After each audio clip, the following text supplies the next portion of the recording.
Hoje, a gente vai investigar um caso bem curioso, que não é só sobre física, mas também sobre os mistérios que acontecem nos bastidores de um concurso público. Bom, vamos dar uma olhada nisso aqui. À primeira vista, parece um problema super comum, né? Típico de dinâmica dos fluidos, com dados de pressão, densidade e velocidade. Nada demais. Mas é aqui que a coisa fica interessante. O legal não é nem a física em si. É que essa questão foi anulada. Anulada. Por quê? Bom, é isso que a gente vai descobrir. Vamos bancar os detetives, resolver o problema e depois tentar entender por que diabos ele foi cancelado.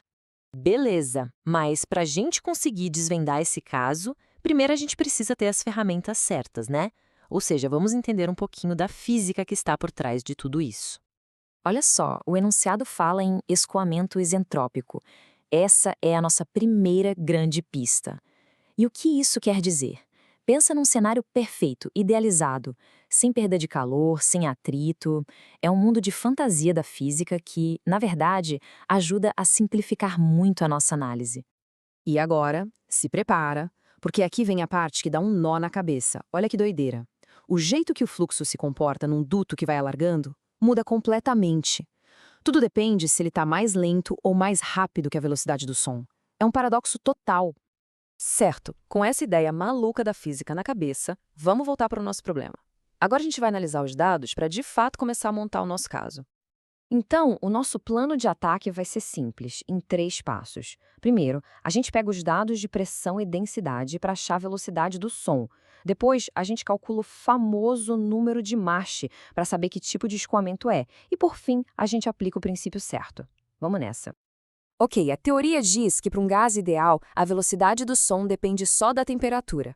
Essa é a fórmula padrão. Só que a gente não tem a temperatura nos dados do problema, né? E agora? Ah, mas calma, sem pânico. A gente não tem a temperatura, mas a gente tem um truque. Pela lei dos gases ideais, a gente pode substituir aquele RT da fórmula por P sobre ρ, ou seja, pressão sobre densidade. E esses dados a gente tem, então é só jogar os números na calculadora e pronto, chegamos na velocidade do som local, mais ou menos 341,5 metros por segundo. E aqui vem o momento da verdade. O enunciado deu a velocidade inicial de 400 metros por segundo. A gente calculou a velocidade do som e deu uns 341. Dividindo um pelo outro, o número de Mach dá maior que 1. E isso significa o quê? Que o nosso escoamento é supersônico. Essa é a chave de tudo. Ok, agora que a gente já sabe que o negócio é supersônico, o resto fica fácil.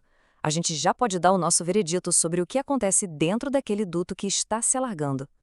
Lembra daquela parte que dava um nó na cabeça? Pois é, como o Mach é maior que 1, ou seja, é supersônico, e a área do duto está aumentando, o que acontece? O contrário do que a gente esperaria. A velocidade vai aumentar e a pressão vai diminuir.